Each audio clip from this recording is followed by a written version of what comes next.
সুম্মা কাসাত কুলুবুকুম মিন বাদি যালিকা ফাহিয়া কাল হিজারা।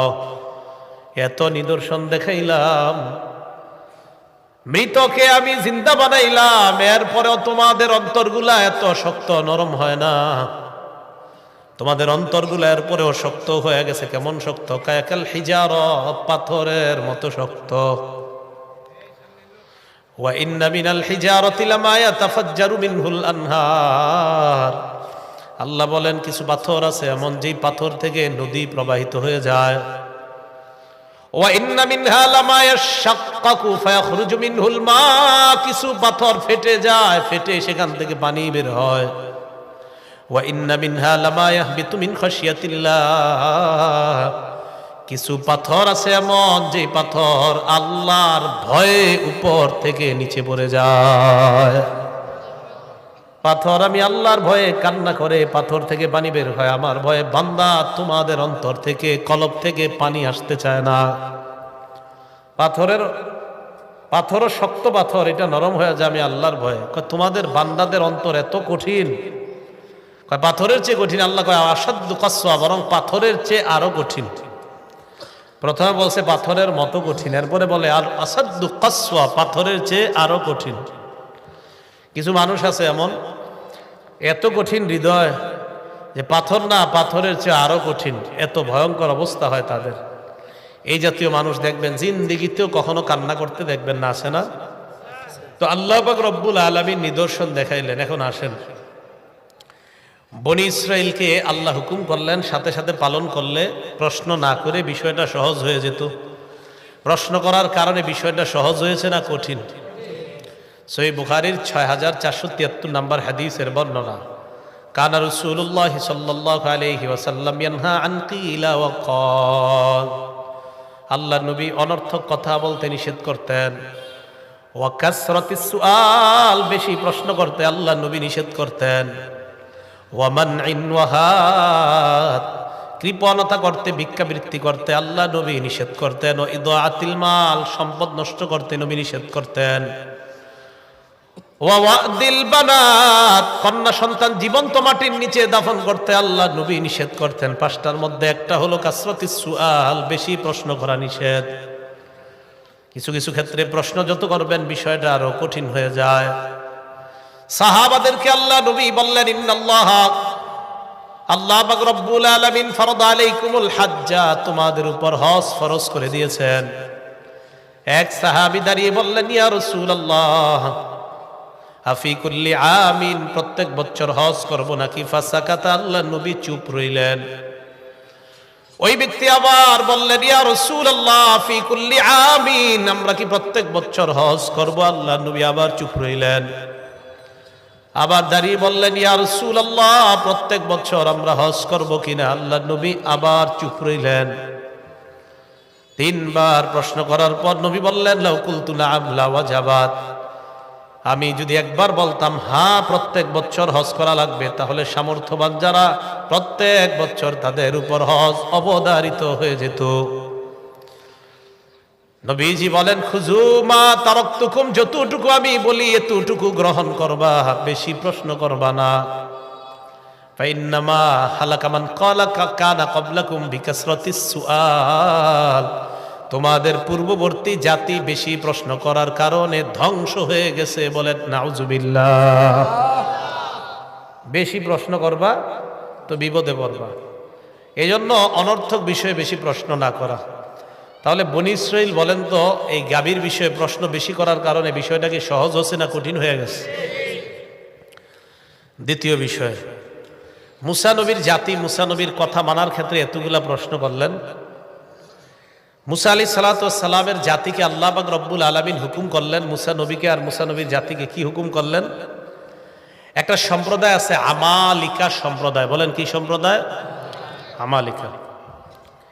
আল্লাহ পাক রব্বুল আলামিন বলেন, ওয়া ইজ কুল্লা দুখুলু হাযিহিল ক্বরিয়াতা ফাকুলু মিনহা হাইসু শি'তুম রাগাদা ওয়াদখুলুল বাবা সুজ্জাদা ওয়া কুলু হিত্তাতুন নাগফির লাকুম খাতায়াকুম ওয়া সানাজিদুল মুহসিনিন। ওই সময়কে স্মরণ করেন, আমি যখন বললাম উদখুলু হাযিহিল ক্বরিয়া, এই এলাকায় তোমরা প্রবেশ করো। কোন এলাকায়? যে এলাকাকে বলা হয় আমালিকা সম্প্রদায়। ওই আমালিকা সম্প্রদায়ে তোমরা যাও, যাওয়ার পর তাদের সাথে জিহাদ করবা। জিহাদ করার পর আমি আল্লাহ তোমাদেরকে বিজয় দান করব। মুসা নবী বনি ইসরাইল সম্প্রদায়কে নিয়ে রওনা করলেন। তারা আগে কি করলেন? 12 জন মানুষকে পাঠাইলেন আমালেকা সম্প্রদায়কে দেখে আসার জন্য। 12 জন মানুষকে পাঠাইলেন। ওই 12 জন যাওয়ার পর তথ্যবিত্ত তালাশ করে, যাওয়ার পর ওই 12 জনকে আমালিকা সম্প্রদায়ের মানুষরা অ্যারেস্ট করছে। কয়জন রে? আগে একটু তথ্য নিয়ে আসবে, এরা দেখতে কেমন, এদের সাথে জিহাদ করা যাবে কিনা। অ্যারেস্ট করার পর বাদশার কাছে নিয়ে যায়। বাদশা চিন্তা করলো কি করা যায়, তাদের 12 জনকে হত্যা করব নাকি ছেড়ে দিব। বাদশাহ সিদ্ধান্ত নিয়ে নিল 12 জনকে ছেড়ে দাও, তারা যেন গিয়ে বনি ইসরাইল সম্প্রদায়কে জানায়া দেয় এদের সাথে যুদ্ধ করতে যাও না, গেলে বিপদে পড়বা। এটা যেন গিয়া বলে। বিশাল বড় বড় পাহাড়ের মতো এক একজন দেখতে, বিশাল বড় বড় পালোয়ান, এরকম এক এক অবস্থা। 12 জন রে আপনার একজনের কাছে কোনো ব্যাপার না। ওই আমালেকা সম্প্রদায়ের একজনের কাছে, 2 জনের কাছে 12 জন কোনো ব্যাপার না। এরকম এক এক শক্তিশালী এক একজন। 12 জন এলাকায়। এই 12 জনের মধ্যে একজনের নাম ছিল ইউশা। কি ছিল? উনি আর আরেকজন, এই 2 জন ছাড়া বাকি রইল আরো 10 জন। এলাকায় আসার পর ওই 2 জন সবার সাথে পরামর্শ করলো। মোট 12 জনে বললো, এই দেখো আমরা গিয়ে বলবো না বনি ইসরায়েলকে যে এরকম এরকম শক্তিশালী লোক, গেলেই বিপদে পড়বা। বললে এরা আর জেহাদে আসবে না। তো 12 জন আসার পর 2 জন চুপ রইল। বাকি 10 জন গিয়ে কি করলো? এরা আস্তে আস্তে জনগণে বলে দিছে, এই শোনো, ঘটনা খারাপ, ভুলে ওই দিকে যাও না, যাইবা বিপদে পড়বা। বনি ইসরাইল সম্প্রদায় মুসা নবীকে বললেন, মুসা ইযহাব আনতা ওয়া রাব্বুকা ফাকাতিলা ইন্না হাকুনা কাঈদুন। মুসা তুমি আর তোমার রব যাও, জিহাদ করো, আমরা যাব না, আমরা এখানেই বসে থাকবো। তুমি আর তোমার রব গিয়ে জিহাদ করো। নাউজুবিল্লাহ, নাউজুবিল্লাহ। তুমি আর তোমার রব গিয়ে জিহাদ করো, এই কথা বলছ। কত বড় ভয়ঙ্কর কথা। তুমি আর তোমার রব গিয়ে জিহাদ করো। এবার দেখেন, মুসা নবীর সম্প্রদায় মুসা নবীকে বললেন, তুমি আর তোমার রব গিয়ে জিহাদ করো। আমাদের নবী বদর যুদ্ধে যখন রওনা করলেন, যুদ্ধে রওনা করার সময় নবীজি সাল্লাল্লাহু আলাইহি ওয়াসাল্লাম একের পর এক ভাষণ দিতেছিলেন। মুহাজির সাহাবী যারা একের পর এক দাঁড়িয়ে বলি, ইয়া রাসূলুল্লাহ, কোনো সমস্যা নাই, চলেন। বারবার আল্লাহ রসুল কয়, মানে নবীজি একের পর এক ভাষণ বাড়াইতেছিলেন। নবীর টার্গেট হলো আনসারি সাহাবীদের মধ্যে কেউ দাঁড়ায় না কেন, আনসারি সাহাবাদের মধ্যে কেউ দাঁড়ায় না কেন, এটা ছিল নবীজির টার্গেট। শুধু মুহাজির যারা, এদের মধ্য থেকে এক একজন ভাষণ দিতেছে। তো নবীজি বারবার ভাষণ বাড়ায় কেন? যে আনসারদের মধ্যে কেউ কিছু দাঁড়ায় বলুক, এটা হলো নবীজির টার্গেট। হঠাৎ আনসারদের মধ্যে এক সাহাবী দাঁড়িয়ে যায়, দাঁড়ানোর পর বললেন, ইয়া রাসূলুল্লাহ, চিন্তার কোনো কারণ নাই, বদর প্রান্তরে আপনি রওনা করেন। মুসা নবীর জাতি মুসা নবীকে যেমন বলছে, আপনি আর আপনার রব গিয়ে লড়াই করেন, আমরা এখানে বসে থাকবো। ইয়া রাসূলুল্লাহ, আমাদের কথা আপনি শুনেন, আমরা আপনাকে এমন কথা বলবো না যে আপনি আর আপনার রব গিয়ে লড়াই করেন, এমন কথা বলবো না। আমরা আপনার ডানে বামে সামনে পিছনে থাকবো। ইন্না মাআকুমা মুকাতিলুন। ইয়া রাসূলুল্লাহ, আপনি লড়াইয়ে নেমে যান, বদর প্রান্তরে রওনা করেন, আমরা আপনার সামনে পিছনে ডানে বামে থেকে আপনার সাথে সরাসরি লড়াইয়ে অংশগ্রহণ করব। আমরা লড়াইয়ের ময়দান থেকে ভাগবো না, বনি ইসরাইলের মতো বলবো না তুমি আর তোমার রব যাও। তো বনি ইসরাইলকে যে এলাকার মধ্যে ঢুকতে বলছে আর কি আল্লাহ তাআলা, এক পর্যায়ে তারা এলাকায় ঢুকবে। ঢুকার সময় আল্লাহ বলে দিলেন, তোমরা ওই এলাকায় যাও, যাওয়ার পর ফাকুলু মিনহা হাইসু শি'তুম রাগাদা, প্রচুর পরিমাণে তোমরা খাও, তোমাদের যেইভাবে মন চায় তোমরা খাইবা, খেতে পারবা। ওই এলাকায় যাওয়ার পর প্রচুর ধন সম্পদ তোমরা পাইবা, ওই ধন সম্পত্তি তোমরা ভোগ করতে পারবা। 1 নাম্বার হুকুম। 2 নাম্বার, ওয়াদখুলুল বাবা সুজ্জাদা, ওই এলাকায় ঢুকার সময় সিজদা অবস্থায় ঢুকবা। 3 নাম্বার, কুলু হিত্তা, ওই এলাকা ঢুকার সময় বলবা হিত্ত, হিত্ত মানে আল্লাহ আপনি আমাদেরকে মাফ করে দেন, নাগফির লাকুম আমি আল্লাহ তোমাদেরকে ক্ষমা করে দিব। এক নাম্বার হুকুম, এলাকায় প্রবেশ করো। 2 নাম্বার, দরজা দিয়ে সেজদা অবস্থায় প্রবেশ করবা। 3 নাম্বার বলবা হিত্ত, বলেন কি বলবা? এনারা কি করছে দেখেন, ফাবাদদালাল্লাযীনা যালামু কাওলান গায়রাল্লাযী ক্বিলা লাহুম ফাআনজালনা আলাল্লাযীনা যালামু রিজসাম মিনাস সামাই বিমা কানু ইয়াফসুকুন। ফাবাদদালাল্লাযীনা যালামু কাওলান গায়রাল্লাযী ক্বিলা লাহুম, তারা ঢোকার সময় আল্লাহ যা বলছে তা তারা পরিবর্তন করে আল্লাহর উল্টাটা তারা কয়। 1 নাম্বার আল্লাহ বলছে সিজদা অবস্থায় প্রবেশ করো, এরা যাওয়ার সময় সিজদা তো দেয় না, মাথা ঝুঁকায় না, বরং এই নিতম্বটা মাটির সাথে হেসরায় হেসরায় প্রবেশ করতেছে। মানে আল্লাহ বলছে এমনি, এরা এমনি ঢুকতেছে। 2 নাম্বার আল্লাহ বললেন নকুলু হিত্ত, তোমরা বলবা হিত্ত, এরা ঢুকার সময় কয় হিন্ত। কি কয়? আল্লাহ বলছে হিত্ত, আল্লাহ বলছে হিত্ত, এরা বলছে হিন্ত। কি বলছে? হিন্ত। ইউটিউবাররা আবার মাহফিল আওয়াজ শুরু করছেন আমার, না? হিত্ত আর হলো হিন্ত। আল্লাহ বলছে হিত্ত বলো, তারা ঢুকার সময় কয় হিন্ত। হিত্ত মানে মাফ করার, হিন্ত মানে গমের দানা। হিন্ত মানে, হিত্ত মানে ক্ষমা করেন, আর হিন্ত মানে গমের দানা। আল্লাহ কয় ঢুকার সময় বলবা হিত্ত আমাদেরকে ক্ষমা করে দেন, এরা ঢুকার সময় কয় হিন্ত গমের দানা, গমের দানা। ফাআনজালনা আলাল্লাযীনা যালামু রিজসা, আমি আল্লাহ তাদের উপর আযাব নাযিল করলাম আসমান থেকে। বলেন নাউযুবিল্লাহ। আয়াত দ্বারা কি বোঝা যায়? আল্লাহ বলে একটা যদি করেন উল্টাটা বিপদ আছে না নাই? এটা গেল এদেরকে বলার পরে তো এই জায়গায় সীমা লঙ্ঘন করলো। নবীজির যুগের ইহুদি যারা, কোন যুগের? নবীজির যুগের ইহুদি যারা, তাদেরকে আল্লাহ বলেন, তাদের ব্যাপারে আল্লাহ ইমানদারদেরকে বলে আফাতাতমাউনা আইয়ুমিনু লাকুম ওয়াকাদ কানা ফারীকুম মিনহুম ইয়াসমাউনা কালামাল্লাহ সুম্মা ইউহাদ্দিফুনাহু মিন বা'দি মা আকালুহু ওয়া হুম ইয়ালামুন।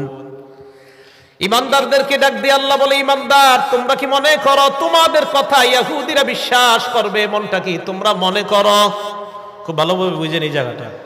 ওয়াকাদ কানা ফারীকুম মিনহুম ইয়াসমাউনা কালামাল্লাহ, অথচ তাদের বাপ দাদারা আল্লাহর কালাম নিজের কানে শুইনা সুম্মা ইউহাদ্দিফুনাহু মিন বা'দি মা আকালু, বুঝে শুনে আল্লাহর কালামকে পরিবর্তন করে দিয়েছে। বলেন নাউযুবিল্লাহ।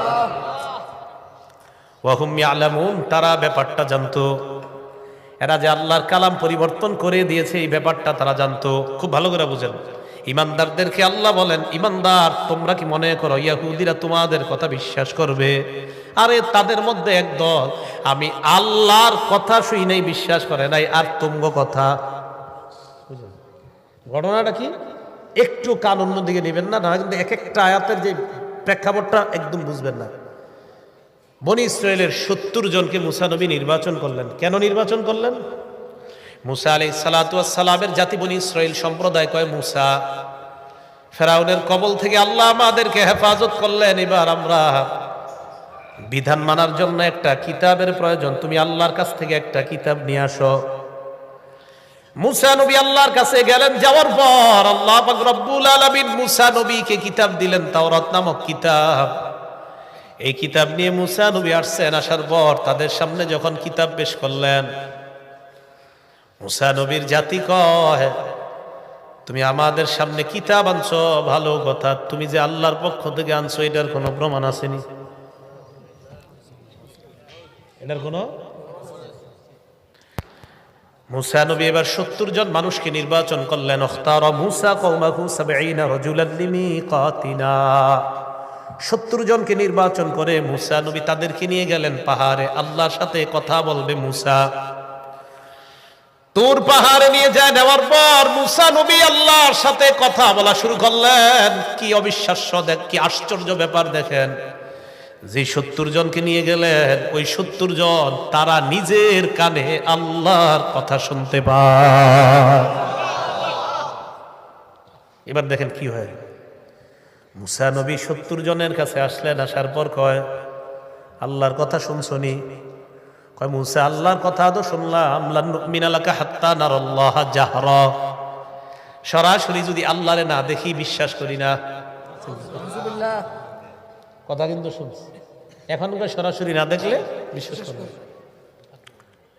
ফাআখাযাতকুমুস সাইকা, আল্লাহ বলেন ভয়ঙ্কর চিৎকার তোমাদেরকে পাকড়াও করলো। কাদেরকে? ওই মুসা নবীর যুগের ওই 70 জনকে। ভয়ঙ্কর একটা আওয়াজ আসছে, আসার পর তারা ধ্বংস হয়ে যায়। তো একটু বুঝেন, আল্লাহর কালাম শুনছে, শোনার পর কয় আল্লাহরে না দেখে বিশ্বাস করি না। এবার যখন এই 70 জনের উপর গজব আসছে, তারা যখন মারা যায়, মুসা নবী চিন্তায় পড়ে গেলেন আর বললেন, আল্লাহ, বনি ইসরাইল সম্প্রদায়, এদের কাছে যখন আমি যাওয়ার পর যদি এরা দেখে 70 জন নাই, এরা বলবে আমি এদেরকে কৌশলে ফুসলিয়ে টুসলিয়ে কোথাও নিয়ে মারছি। আমি দেখছেন নি মুসা নবীর কি টেনশন এদের জন্য। আল্লাহ এরা বলবে তুমি মনে করে মেরে ফেলছ। আল্লাহ পাক রব্বুল আলামিন বলেন, সুম্মা বাসনাকুম মিন বাদি মাউতিকুম, এই তোমাদের মরণের পর আমি আল্লাহ আবার জিন্দা করলাম। ওদিকে মেরে লেছে না, আবার জিন্দা করে দিস। সুবহানাল্লাহ। কেন? ওই যে মুসা নবী বলছে আল্লাহ আমি যদি গিয়ে বলি 70 জন মারা গেছে, এরা বললো তুমি মারছো। মুসা নবীর এই কথা শুনে আল্লাহ কি করলেন? সুম্মা বাসনাকুম মিন বাদি মাউতিকুম, মরণের পর আমি আল্লাহ আবার জিন্দা করলাম। তাহলে এখান থেকে একটা শিক্ষা, যে আল্লাহ দুনিয়াতেই মৃত্যু দিয়ে আবার জিন্দা করে দেখাইতে পারেন, এই আল্লাহর কাছে আখেরাতে আমাদেরকে জীবিত করা কোনো ব্যাপার না। আচ্ছা, এবার বুঝে আসছে যে এই 70 জন যে কথা শুনছে। এখন দেখেন কি হচ্ছে। মুসা নবী তাদেরকে বললেন তোমরা এলাকায় যাইবা, দেখেন কি কয়, যাওয়ার পর বলবা আল্লাহ এই এই হুকুমগুলা করছে আর এই এই নিষেধগুলা করছে। দেখেন, আল্লাহ তোমাদেরকে এই হুকুম করছে আর এই এই নিষেধ করছে, এইগুলা গিয়ে তোমরা বলবা। তো কি হয়েছে দেখেন, যখন জাতির কাছে যায়, যাওয়ার পর কয় হুকুমগুলা আর নিষেধগুলারে কয় আল্লাহ এই এই নিষেধ তোমাদেরকে করছে আর এই এই হুকুম করছে, মানে আল্লাহর হুকুমগুলারে কয় নিষেধ, নিষেধগুলারে কয় আদেশ।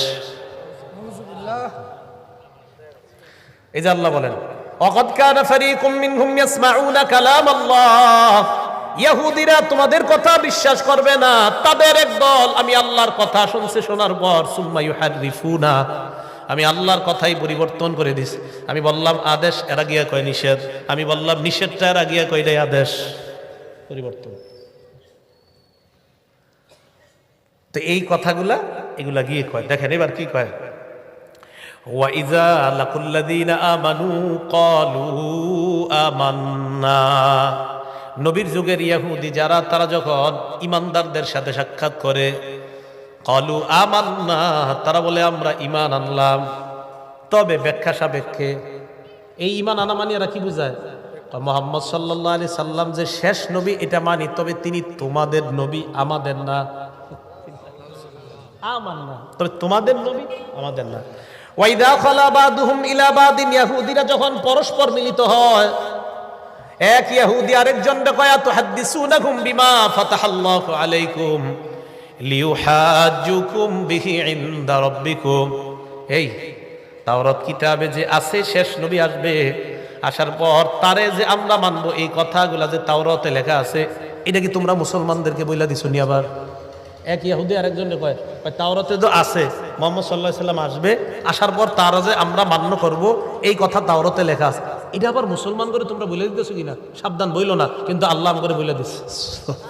আরে আল্লাহ না বললে জানলাম কিন্তু এই কথা, এই যে আল্লাহ বলে দিচ্ছেন। এরা এক ইহুদি আরেকজনকে কয় আতুহাদ্দিসুনাকুম বিমা ফাতাহাল্লাহু আলাইকুম, আল্লাহ তাওরাতের মধ্যে যা তোমাদের কাছে প্রকাশ করে দিয়েছেন, এটা কি আবার মুসলমানদেরকে বলে দাও কিনা? তা আল্লাহ আমাদেরকে এগুলা বলে দিছে। ইহুদি একজন আরেকজনকে কয় সাবধান, তাওরাতে যে লেখা আছে মুহাম্মদ সাল্লাল্লাহু আলাইহি সাল্লাম নামে একজন নবী আসবে, আর আমরা যে তার অনুসরণ করব, এটা মুসলমান করে বইল না। যদি বলো মুসলমানরা কিয়ামতের ময়দানে আল্লাহর কাছে আমাদের কিতাব থেকেই প্রমাণ দিয়ে বলবে আল্লাহ এদের কিতাবে লেখা থাকার পরেও এরা কেন মুহাম্মদ সাল্লাল্লাহু আলাইহি সাল্লামকে মানে নাই, তাই সাবধান, মুসলমান করে এটি বলতে যাও না। আল্লাহ কয় তোমরা না বললে কি হবে, আমি আল্লাহ কোরআনের মাধ্যমে সারা দুনিয়ার মুসলমানদেরকে জানাই দিলাম। এখন এই যে আপনাদের বিভিন্ন আয়াতের প্রেক্ষাপটগুলা বললাম, কি বোঝা গেল? এদেরকে যা বলে উল্টা। মুসা আলাইহিস সালাম বললেন চলো লড়াই করি। কয় তুমি আর তোমার রব যাও। বললেন গাবি জবাই করো। কয় গাবিটা দেখতে কেমন? মুসা আলাইহিস সালাম এদেরকে বললেন তোমরা আল্লাহর কথা শোনো নাই? কয় শুনছি, না দেখলে বিশ্বাস করি না। আবার আল্লাহ একদলকে বললেন আমি যা বললাম, মুসা নবী বলছে আল্লাহ যা যা হুকুম করছে এলাকায় গিয়ে বলবা এগুলো আল্লাহর আদেশ, এগুলো আল্লাহ নিষেধ। গিয়ে বলল আদেশগুলা নিষেধ, নিষেধগুলারে বললো আদেশ, পুরা পরিবর্তন করে দিল। এখন আল্লাহ বলে আওয়ালা ইয়ালামুনা আন্নাল্লাহা ইয়ালামু মা ইউসিররুনা ওয়া মা ইউলিনুন। এরা কি জানে না তারা যা গোপন করে আর যা প্রকাশ করে আমি আল্লাহ সব জানি। সুবহানাল্লাহ। এবার কি করে দেখেন, ওয়ামিনহুম উম্মিয়ুনা লা ইয়ালামুনাল কিতাবা ইল্লা আমানিয়া ওয়া ইনহুম ইল্লা ইয়াজুন্নুন। ইহুদিদের মাঝে একদল আছে যারা মূর্খ। তারা কি? এরা কিতাবের কিছুই জানে না, ইল্লা আমানিয়া, কিছু আশা ছাড়া। কি জানে? খালি কিছু আশা, কিছু আশার বাণী এরা জানে, এছাড়া আর কিছু জানে না। ফাওয়াইলুল লিল্লাযীনা ইয়াকতুবুনাল কিতাবা বিআইদিহিম, নিজেদের হাতে যারা কিতাব লেখে, লেখার পর বলে হাযা মিন ইনদিল্লাহ, নিজেদের হাতে কিছু কিতাব লেখে আর বিভিন্ন বিষয় লেখা হয় এটা আল্লাহর পক্ষ থেকে। লিয়াশতারু বিহি সামানান কলিলা, যেন এই লেখা দিয়ে কিছু টাকা কামাই করা যায়। জনগণরা আইসা কয় এটা আল্লাহর হুকুম, আল্লাহর আদেশ, আল্লাহর নিষেধ। ভালো করে মনে রাখবেন, আমি আপনি এই যে এই জায়গার মধ্যে বসলাম, আমাদের অনেকেই মাইকের সামনে বসে এটাও বলতে পারে এটা আল্লাহর কথা, এটা নবীর কথা। কিন্তু যদি আল্লাহ না বলে থাকে আর নবী না বলে থাকে, আপনি মিথ্যা কথা বললেন। কি বললেন? মিথ্যা কথা বললেন। এবার ইহুদিরা সর্বশেষ কি কয় দেখেন, নবীজির যুগের মুমিনদেরকে, ওয়াকালু লান তামাসসানান নারু ইল্লা আইয়ামাম মাদুদা। ইহুদিরা কয় মুমিন তোমরা যে বলো মুহাম্মদ সাল্লাল্লাহু আলাইহি সাল্লামকে না মানলে যে জাহান্নামে যেতে হবে, হ্যাঁ আমরা জাহান্নামে যাব, তবে কিছুদিন থাকবো। কয়দিন? গনে গনে কয়েকদিন জাহান্নামে থাকবো, বাস, এর চেয়ে বেশি থাকা লাগবে না। আইয়ামা মাদুদার এক নাম্বার ব্যাখ্যা হলো তারা ইয়াহুদিদের ব্যাখ্যা। আব্দুল্লাহ ইবনে আব্বাস কয় ইয়াহুদিদের ব্যাখ্যা হলো তারা মনে করে তারা জাহান্নামে থাকবে 7 দিন। কয়দিন? ইহুদিদের বক্তব্য হলো দুনিয়ার বয়স হবে 7000 বছর, প্রতি 1000-এ একদিন তারা জাহান্নামে জ্বলবে। 7000 বছরের মোকাবেলায় তারা 7 দিন জাহান্নামে জ্বলবে। এটাই তারা বলে ওয়াকালু লান তামাসসানান নারু ইল্লা আইয়ামাম মাদুদা, জাহান্নামের আগুন আমাদেরকে স্পর্শ করবে না, তবে করবে কিছুদিনের জন্য। এই কিছুদিনের এক নাম্বার ব্যাখ্যা হলো 7 দিন। এটা তাদের বক্তব্য। 2, ইহুদিদের বক্তব্য হলো কিছুদিন জাহান্নামে থাকবো মানে হলো 40 দিন। কয়দিন? 40 দিন থাকার পর আমরা বের হয়ে যাব, এরপর অন্য জনেরা যাবে। এই অন্য জন দ্বারা উদ্দেশ্য হলো নবীর সাহাবারা। এরা 40 দিন থাকবে জাহান্নামে, বের হয়ে যাবে, এরপর সাহাবারা ঢুকবে। এটা তাদের বক্তব্য। 3 নাম্বার বক্তব্য ইহুদিদের, এই কিছুদিন দ্বারা উদ্দেশ্য হলো আমরা যে বাছুর পূজা করছিলাম কয়েকদিন, এই কিছুদিন আমরা জাহান্নামে থাকবো, এর চাইতে বেশি জাহান্নামে থাকবো না। যতদিন বাছুর পূজা করছিলাম এই পরিমাণ জাহান্নামে থাকবো। কি বাছুর পূজা? মুসা নবী যখন আল্লাহর কাছে তাওরাত কিতাব আনতে গেছে, তাওরাত কিতাব আনতে যাওয়ার পর বনী ইসরাইল সম্প্রদায়ের এক ব্যক্তির, তার নাম সামিরি। কি নাম? এই সামিরি কি করলো, জনগণের কাছ থেকে স্বর্ণ টর্ণ ইত্যাদি জমা কইরা একটা গাভীর বাছুর, বকরি, একটা গরুর বাছুর বানাইছে। বাছুর বানানোর পর ওইটার ভিতরে আপনার জিবরিল আমিন এই সামিরিকে লালন পালন করার জন্য যেই বাহনের উপর চড়ে দুনিয়াতে আসছিল, এটা যেখানে পা ফালাইতো সেখানে ঘাস উইটা যাইতো, সে ওই জায়গা থেকে একটু মাটি রেখে দিয়েছিল। এই মাটি ওই স্বর্ণ দিয়ে বানানো গাভীর ওই যে বাছুর আছে ওইটার মুখের মধ্যে দিছে, লাহু খুয়ার, ওইটা হাম্বা হাম্বা শুরু করছে। তো যখন হাম্বা হাম্বা শুরু করছে, বনী ইসরাইল মনে হয় এটাই খোদা,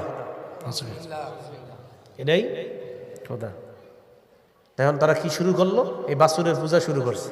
মুসা আলাইহিস সালাতু ওয়াস সালাম তাওরাত কিতাব নিয়ে আসছে, আসার পর দেখে তারা বাছুর পূজা করে। আল্লাহ পাক রব্বুল আলামিন বলেন ওয়াইদ ক্বালা মুসা লিকওমিহি ইয়া কওমি ইন্নাকুম যালামতুম আনফুসাকুম বিত্তিখাযিকুমুল ইজলা। স্মরণ করো ওই সময়কে যখন মুসা নবী তোমাদেরকে বললেন তোমরা নিজেদের উপর জুলুম করলা বাছুর পূজার মাধ্যমে। এই কাজ তুমি কেন করলা, তোমরা কেন করলা? 16 নম্বর পারা আছে হারুন নবীর দাড়িতে ধরছে, মাথার চুলের মধ্যে ধরছে। হারুন নবী কয় ইবনা উমলা তাখুজ বিলিহিয়াতি ওয়ালা বিরাসি, আমার দাড়ি ধরবেন না, আমার চুলেও ধরবা না। মুসা নবী বললেন তাহলে কি? হারুন নবী বললেন সব দোষ এই সামিরি গাভীর বাচ্চা বানাইছে, বাছুর বানাইছে, বানানোর পর এটার ভিতরে কি জানি দেওয়ার পর হাম্বা শুরু করছে। মুসা নবী সামিরি কি গিয়ে দইরা কয় মা খতবুকা ইয়া সামিরি, এ সামিরি বলো তুমি কি করছো, তোমার কি বক্তব্য? সামিরি কয় বাসুরতু বিমা লাম ইয়াবসুরু বিহি ফাকাবাতু কবদাতাম মিন আসারির রাসূল ফানাবাসতুহা ওয়া কাযালিকা সাওয়ালাত লি নাফসি। কয় আমি যা দেখছি মানুষ তা দেখে নাই। কি কয় জিবরিল আমিনের আসারির রসুল বাণী হলো, রসুল বাণী এই জায়গায় জিবরিল আমিন উদ্দেশ্য। কয় তার এই আসার, তার নিদর্শন, তার পা যেখানে পড়তো বাহনের, ওটার জায়গাটা আমি ভালোভাবে লক্ষ্য করলাম, ওখান থেকে আমি একটু মাটি রেখে দিলাম, সেটা ফানাবাসতুহা, এই অংশটা আমি এই গাভীর বাছুরের মুখে দিলাম। এই কাযালিকা সাওয়ালাত লি নাফসি, আমার এরকমটা মনে হয়েছে তাই আমি মনে মনে এরকম একটা সাজায় এমন করলাম, করার পর দেখি দেওয়ার পর এটা হাম্বা শুরু করছে। জনগণ এটারে খোদা মনে কইরা বাছুর পূজা শুরু করছে। মুসা আলাইহিস সালাতু ওয়াস সালাম বললেন আজকে থেকে তোর শাস্তি হলো লা মিসাস, যতদিন বাঁচবি খালি বলবি লা মিসাস, আমারে কেউ ধরবা না, আমারে কেউ ধরবা না। এই সামিরি এলাকায় ঘুরতো আর বলতো লা মিসাস, আমারে কেউ ধরবা না। এটা রোগ হয়ে গেছে লা মিসাস। এখন দেখেন এই যে বাছুর পূজাটা করলো, বাছুর পূজা, এই বাছুর পূজা এরা যতদিন করছে, এরা কয় আমরা জাহান্নামে, বাছুর পূজা যতদিন করছি ততদিন আমরা জাহান্নামে থাকবো, এর চাইতে বেশি পরিমাণ জাহান্নামে আমরা জ্বলবো না, এটা তাদের বক্তব্য। এখন আপনারা বলেন, আপনাদের কাছে জানতে চাই, আমরা কি এক নবীরই শুধু বিশ্বাস করি না দুনিয়ার সব নবীরই বিশ্বাস করি? তো বনি ইসরাঈল ইহুদি সম্প্রদায়, নবীজির যুগের ইহুদি সম্প্রদায় যারা, তারা মুসা নবীরে নবী মানে, আমাদের নবীরে আমাদের নবী মানে, কিন্তু তাদের নবী না। কথাটা বুঝছেন? তিনি তোমাদের নবী, তিনি শেষ নবী, বাকি তোমাদের, আমাদের না। এবং তারা এই বিশ্বাস নিয়ে জান্নাতে যেতে চায়। বলেন আমাদের নবীজিরে না মানছে আর তিনি জান্নাতে যাবে, এটা কি সম্ভব? কখনো অসম্ভব। এটা জান্নাতে যাওয়া কোশ্চিনকালেও সম্ভব না। তো এখান থেকে আমাদের শিক্ষা হলো আমরা পৃথিবীর সব নবীরে বিশ্বাস করি। আরেকটা বিষয়, হুকুম পালনের ক্ষেত্রে সীমা লঙ্ঘন করা যাবে না। বলেন হুকুম পালনের ক্ষেত্রে কি করা যাবে না? সীমা লঙ্ঘন করা যাবে না। যদি সীমা লঙ্ঘন করেন, আল্লাহ চাইলে বানর আর শূকরে পরিণত করে দিতে পারেন।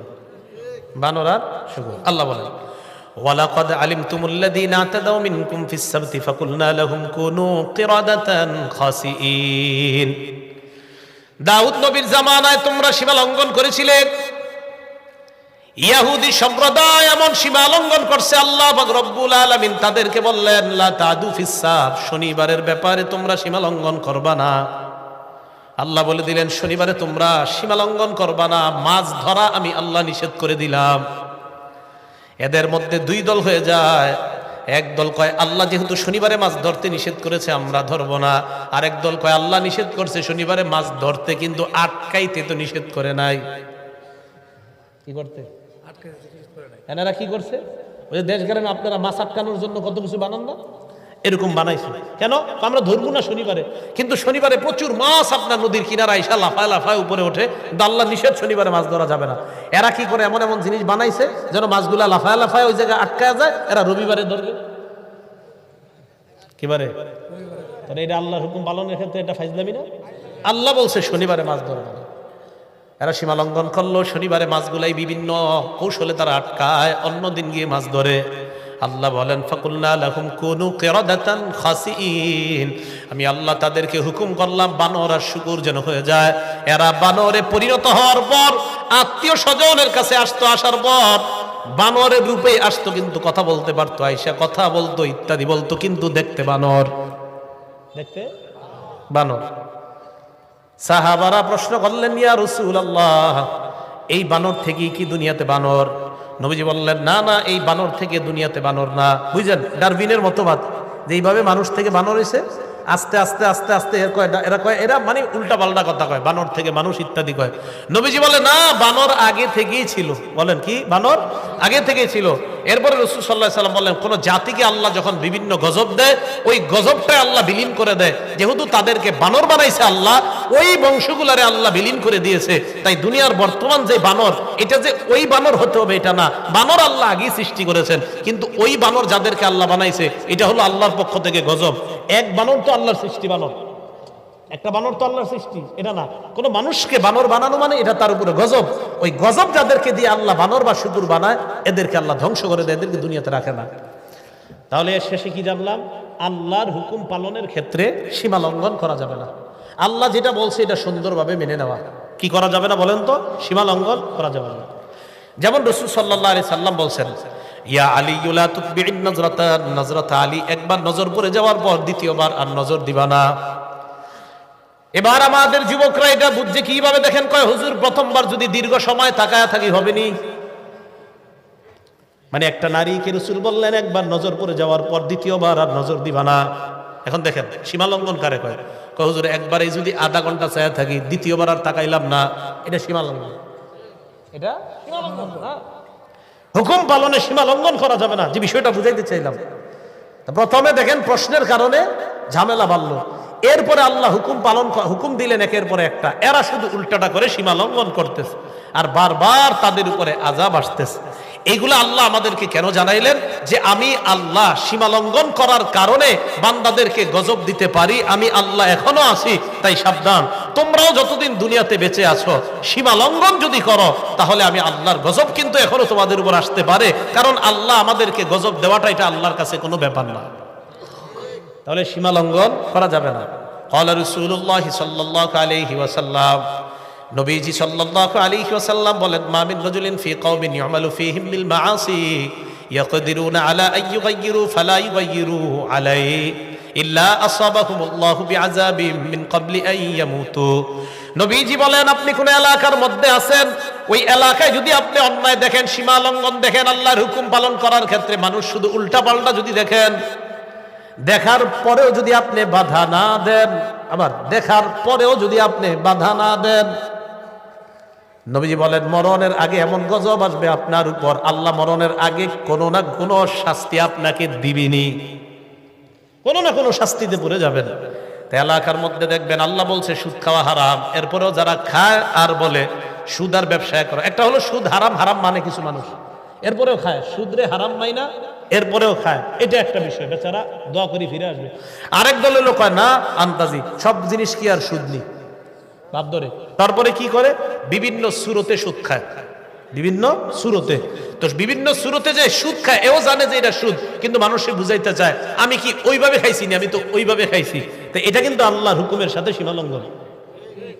আপনি যেইভাবে খান, সুদ যদি হয় এটা কিয়ামত পর্যন্ত সুদ, এটা হালাল হবে না। আর আপনি বিভিন্ন ঘুরায়া পেঁচায়া এটারে তেনা লাগানোর চেষ্টা করেন, সুদ, এটা সুদ, এটা সীমা লঙ্ঘন করা যাবে না। তো অনেক মানুষ বুঝাইতে চায় ওইভাবে খাইলে তো আর সুদ হয় না, এইভাবে তো আর সুদ হয় না।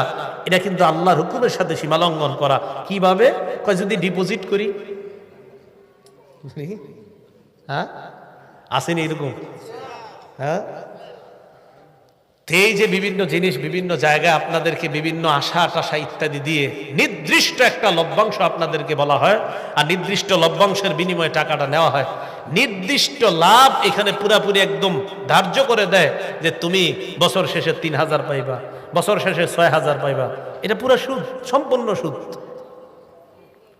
সুদ। এরপরে আরেকটা সুরত বলে কয় ভাই মুজারাবা। মুজারাবা মানে একজনের মাল আরেকজনের শ্রম, একজনের টাকা আরেকজনের শ্রম দিবে। তো এটার বিনিময়ে কয় এটার বিনিময়ে লাভ দেই কেন? লস হইলে কি এটা দুইজন নেননি? কয় না না, লস হইলে তো দুইজন নেন না, তো এটারে ব্যবসা করে দিবে। ব্যবসায় লাভ লস দুজনের পক্ষে কথা থাকতে হবে। লাভ লস হলে, লাভ হলে দুজনের, লস হলে দুজনের। ও মা, শুধু লস একদল ভোগ করবে, লাভ আরেক দল ভোগ করে। লস হলে কয় জানি না, তোমারে চিনি না, এটা কেমন না?